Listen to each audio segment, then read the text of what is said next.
guys, welcome back to my channel. We are doing speed reviews today. I have a lot of makeup updates to share with you guys. I have tried out a lot of new makeup, especially in November, December, a lot of things I've been testing that I want to share some updated thoughts on with you guys. So we're going to get into it all today, but before we do, if you are new, welcome. I hope you enjoyed today's video. I hope you'll consider subscribing before you leave. Also make sure notifications are turned on so you know every time I upload a new video. But we have got a lot of things to go over, so let's get right to it. Alright guys, so I have a pile of makeup here that I need to share some updates with you guys on. I think most of these appeared in the first impressions video and I never came back and updated you guys. Sometimes it takes me a while to gather my thoughts on things. So let's go through a couple of eyeshadow palettes first. I just briefly wanted to mention the Urban Decay Wild Greens palette. I mentioned this a lot as a recommendation around the holiday season because it was on sale so many different places. This is now very hard to find. The only place I could find it the last time I looked was online, at least, was on the Urban Decay website. They no longer have it on the Ulta website. I found mine in a Marshall store. I really love this eyeshadow palette. I've now tried out all of the shades multiple times and I think the formulas are really great. I just don't think you get a lot of product in here. Definitely not worth $44 if you're seeing it somewhere for full price, but at a discounted price, I think you'll really enjoy this. I do like the Urban Decay formula. It's kind of a more basic formula, but their mattes are really good and blend well. Their metallics are pretty good. Not the most metallic and kind of sparkly or impressive shades ever, but they do work really well. And I love the color story of this. A little bit colorful, but not too much. Really fun palette that I would recommend if you can still get your hands on it for a discounted price, or maybe you see it somewhere. I have a couple ColourPop palettes to share with you guys as well. First off, the Of Quartz palette. So this one looks incredibly beautiful and I do like it, but there are a couple shades in here that I really just don't think look very good on me. Namely these two right here, like this light gray and this deep. It looks almost like a navy blue gray, but it just doesn't look very flattering on me. I do love these other shades though, like these shades right here and these right here are really, really beautiful. The shimmers are pretty. This one in particular, this champagne right here, has a bit of glitter, like really refined micro glitter in it that I think is really beautiful and flattering on the eyes. I haven't liked it as much as I thought that I would when I first picked this up and looked at swatches of the color story. I'm not loving it as much as I thought that I would. So I'd give it, for right now, like a solid 7 out of 10. Not the greatest, but not the worst. I think I already mentioned this one for you guys, but just as an update, because I didn't do an official like monthly favorites video, and this was too new for me to feature in a year-end favorites video because I got this right before Christmas. It's a Feeling Bubbly palette from ColourPop. This thing is super impressive. It's been a while since I've fallen in love with a ColourPop palette like this. It looks pretty simple and basic, but the formulas in here and the colors, both of the mattes and the shimmers, are perfection. All of the shimmers are just what I like them to be. They're nice and sparkly and metallic. None of them are pressed glitters, by the way. I know some people don't like the pressed glitters. I don't particularly either. The mattes are great. They blend well. They're nice and warm. They're very buttery, very pigmented. This creates some of the most simple and neutral but glamorous eye looks. I absolutely love this. It's been one of my most used palettes since Christmas time and a new favorite from ColourPop for me, and it's been a while since I found one of those. Another ColourPop palette to update you guys on is the Lust for Dusk palette. This palette's been out for a while. I initially saw it when it was released, I think on Trendmood, but it took me like a year to get around to picking this up finally. I do like it. I don't know that I love it. If I had to pick one, I would definitely go with the Feeling Bubbly, even though this one seems like it has a more versatile color range. What I have found with this palette, by the way, this is the one that I'm wearing on my eyes today. I have this bronze on the outer part of my lid. I have this shade up through the crease, this one smoked out in the outer corner, and then this champagne-y gold right here on the inner lid. And I think it's good. There are a handful of shades in here that I think make such a beautiful eye look, particularly this kind of pinky, I think it's a Super Shock formula. It's a little bit more on the creamy side. It's like a pinky purple. That is a beautiful shade. I love these berry tones right here, these peaches. Even this dark brown right here. I love these two lid shimmers here, but I find like some of these mid-tone browns and the more cool tone like grays and purples haven't worked as well on me, or I just haven't liked those shades or like the combinations, the looks that come out of those shades, other than just like the few basics that I reach for. So I find that there's a lot of shades in here I won't likely reach for very often, which makes me feel like there's a lot of wasted space. That kind of surprised me because this looks like a color story that would be just up my alley. I don't think it's bad. It's just not as great as I was hoping it would be. This one I'd give like an 8 out of 10.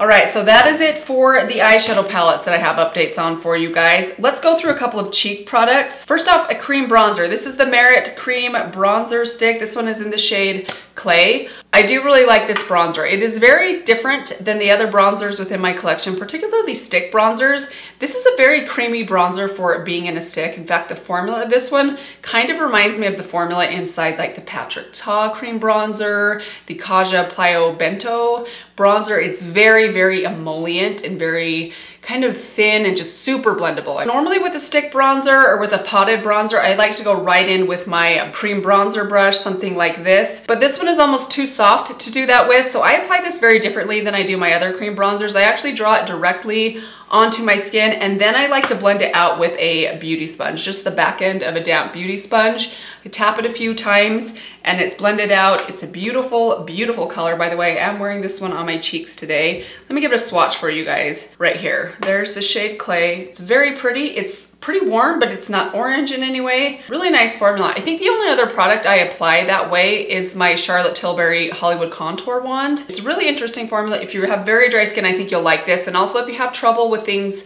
like blending things out, you want something that's really easy to blend, this will be a really good option for you. Really quick and easy to blend. You can actually even blend it out with your fingers. It's definitely grown on me the more that I've used it. A couple of blush updates to share with you guys. I think I already mentioned the Blush Please. I think I mentioned this in my year-end favorites video. This is from MAC.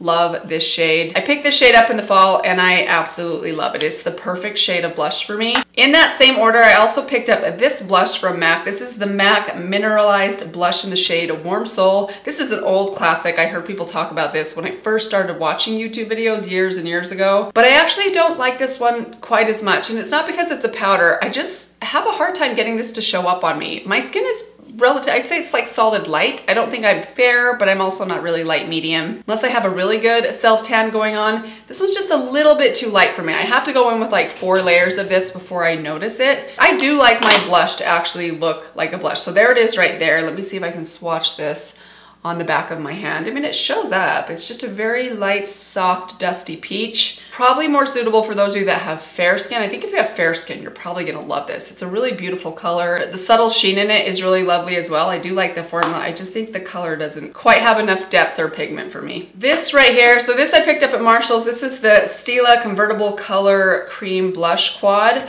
It's a cute little quad. I don't know that I love the colors in here. I actually haven't even used this orange yet. I think I've used this one and this one. I don't think I've even used the pink yet. Probably shouldn't be updating you guys if I haven't used it all. But here's the thing, I don't think that this is gonna survive my upcoming declutter.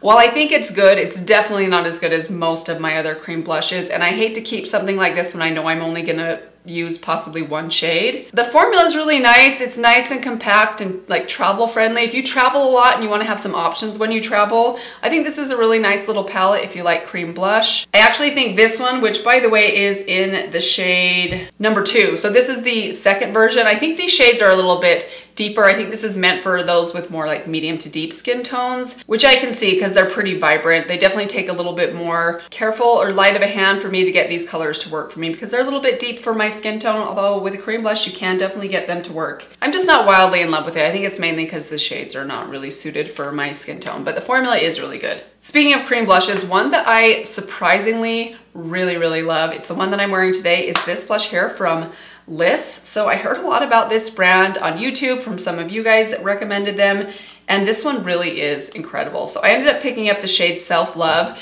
This is a really nice cream blush formula. It's a pretty basic formula. It's very similar to a lot of my other cream blushes within my collection. Kind of reminds me of like the formula of the Fenty blush or the Honest Beauty one. What I love most about this cream blush is the color. There's just something really special about this really pretty kind of wine color. It's absolutely incredible. I really love this stuff. I now wish that I would have picked up the trial set that they had during the holidays. They had 3 smaller ones in 3 different shades because I would have loved to try a couple other shades. It's really fun. I think the packaging is super cute. Very happy with this. It's one I've surprisingly been reaching for a lot lately. One that I have not been reaching for very often that kind of surprises me is this one right here from Westman Atelier. I picked this up in a holiday set. It came with one of their full-size lip glosses. I do love the lip gloss. It's very luxe, very high-end feeling, and it's a really good color and formula. This blush is good. This one, by the way, is in the shade Bichette. It's not a bad color. It's definitely a color I probably have other places or similar things within my collection. It is a little bit on the deep side, so I have to be a little bit light-handed with it. I just don't find myself reaching for this. If I'm wanting to try a cream or a stick blush, I'll reach for my Flower Beauty or my Milk Makeup ones. I just don't reach for this one very often. It is possible that could change, but it just seems like this keeps getting lost in my collection. I've forced myself to use it a few times, and while I don't think it's bad, full price, I think this thing is around 50 bucks. That's a little steep in my opinion. It's not bad, it's just not one I've been totally wowed by, despite its really beautiful packaging. Okay, I have a big update to share with you guys on this right here. This is the Milk Makeup Bionic Glow. This one I got is in the shade, oh gosh, I can't remember what it's called. This is the lightest one. This stuff, I wish I liked this. I just don't. It doesn't work very well for my skin. And initially, I was having some issues with my skin peeling over the last couple of months. I initially thought that this was the product that was causing that. I actually don't think that anymore. I don't think that this has been causing the peeling in my skin. I think that's coming from some of my skincare products that I've been using. However, this definitely emphasizes or brings out any texture or skin issues that I have. It made me notice the peeling in my skin more than any other product has. There's just something about this that, though it feels hydrating and it looks really nice and glowy, it doesn't actually hydrate my skin. Like, I feel like it kind of dries out my skin even though it doesn't feel drying. I'm not quite sure if that makes sense. I just know that this doesn't look very good underneath the makeup that I've been putting on top of it. And I haven't had that issue with other glowy primers that I really love, like my Maybelline, my Tarte one, Charlotte Tilbury. None of those tend to emphasize that texture, but this definitely does. I've used it like 4 or 5 times, and every time I use it, I end up looking in the mirror later, regardless of what foundation is on top, and thinking, why is my skin so dry and peely? Kind of bummed about it because I do think the glow is really pretty. It just does not work well with my skin right now. Oh, I forgot, I do have one more blush to mention. This right here, this is the Persona blush stick in the shade Jam. So they sent this to me in the fall. I do think it's a really beautiful shade. Let me swatch it for you guys right here. So there it is. It's really nice berry tone. I definitely would recommend this if you like berry tone blushes. I kind of feel like with the other 3 blush shades that I have, particularly these 2, this shade reminds me of a mixture of these 2 shades. I'm gonna swatch these kind of directly below this one. Sorry, I'm kind of running out of space. So here are those 2 swatches. This is Kiss, this is Bubble, this is the new shade Jam. My thinking on this is if you already own Kiss and Bubble, I don't know that you necessarily would need Jam, because I feel like these 2 shades kind of mixed together in some way would give you basically this same color right here. But if you don't own either of those and you'd like to try a Persona blush formula, you like more berry tones, I do think you'll really love this shade. It's really pretty. Quick update on this little trio right here from Natasha Denona. I picked this up when I picked up the My Dream palette. I normally don't buy this kind of stuff from Natasha Denona. I usually just stick to her eyeshadow palettes, but for whatever reason, maybe it was the cute packaging, felt compelled to try this out. And I think it's good. For the price, I don't know that I would buy it again. I do think it's good. The packaging, if you're a packaging person, like if packaging is what really draws you to makeup, you will love this. The packaging is really beautiful. It is nice and travel friendly. I love that you get a cream blush and a cream highlighter, and then you can top that with a powder highlighter. I am wearing this highlighter on my cheeks today, and it's not as intense as I thought that it would be, considering that you get to layer these up. I was kind of thinking this would be like a show-stopping, like spotlight kind of highlight, but it's more on the natural side, surprisingly, for me. Again, I like it, but it is kind of pricey, so if I could go back, I probably wouldn't have got this. Okay, just a couple more things. I wanted to update you guys on the Tower 28 glosses. So I've already mentioned the Tower 28 Oat Gloss that I picked up prior to the holidays and have fallen in love with. This combination right here, again, I just pulled these 2 out of my purse. I said that back in, I think, November. They have been living in my purse for like 2 months. This lip liner from Natasha Denona, this is the I Need a Rose lip crayon in Calla. I love it so much. It's such a great liner. And then this gloss on top is amazing. But after trying this one out, so my update's not on this, it's actually on the other shade of Tower 28 gloss that I bought over a year ago. And I didn't love it when I first tried it. And it wasn't the formula, it was more the color of this. I just kind of thought was a little bit too pink for me. But I have revisited this lately. So here's a, sorry guys, I'm running out of room. Here's a swatch of it right there. And I actually really like the color. I don't think it's that pink at all. Maybe my lips have gotten more pale over the year and they need more color, or maybe my tastes have changed, but I do really like this color now. This is the shade Coconut. I know it's a bestseller from them, but I think I have said before that I didn't like this gloss, so I felt the need to come and update you guys that I'm reevaluating my thoughts on this specific color. It is growing on me. By the way, it is what I'm wearing on my lips today, along with another lip liner that I just got done trying out that I'll feature in a drugstore video very soon for you guys, so keep an eye out for that. It's amazing. Couple brow products. I've got this right here. This is the NYX Dip, Shape, and Go. I really like this stuff. The only complaint I have about this is actually the somewhat complicated packaging situation, which you kind of have to do with a product like this. So basically you get the brush right here. Down here you have a little pot of kind of like a pomade, and then still, when you twist off the top, you have this really incredible spoolie right here. If you guys saw the video where I tried this out, you'll have seen how much I loved that spoolie in there. Such a seemingly silly thing, but a good spoolie in your brows, especially if you have brows that are kind of stubborn and don't like to go upright when you try to get them to go upright. A good spoolie really helps you to do that, and this is a really good one. I like this product a lot, other than the fact that it is kind of complicated to use. You kind of get confused, like which lid goes where and which one twists. I keep thinking the more I use it, the less confused I will be, but it is still kind of it's just kind of a complicated product to use, but I do really like how this works on my brows. The shade is really great. Even the brush that looks to be a little bit fat is definitely workable. As for the Florence by Mills brow gel, I picked this up at a Marshall's for, I think it was for around $5. This one is in the shade dark brown. It is a little bit too dark for me. I kind of knew that going into this one, that it would likely be too dark.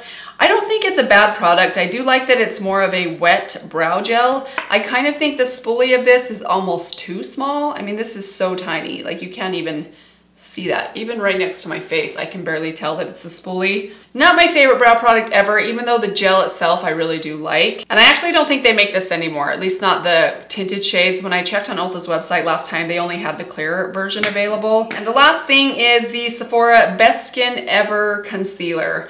So this one I have is in the shade 17.5N.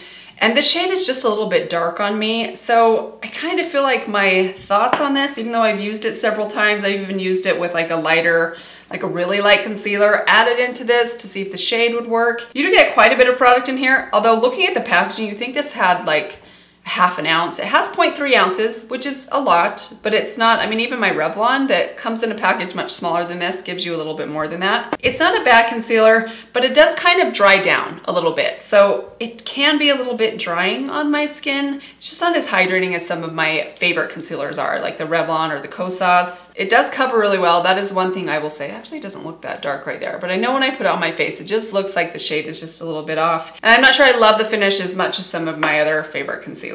But that is it, you guys. Those are my updated thoughts on new makeup that I have been trying. I hope that I didn't miss anything. I hope that this video was helpful for you guys. Let me know if you guys have any thoughts on any of this makeup, if it's worked out for you or not. I always think that's very helpful to have more than one person's opinion, so let us know down in the comments below. But that is gonna do it for today. Let me remind you guys one more time to subscribe if you haven't done that yet, and I will see all of you in my next video. Bye. How many of you have been here since I had the polka dotted background? Put a gold star down below if you've been here that long. You deserve a gold star. I cut the background and made a shirt out of it. I'm just kidding, I actually bought this, but it looks a lot like my old background. And I'm not sure I love the finish as much as some of my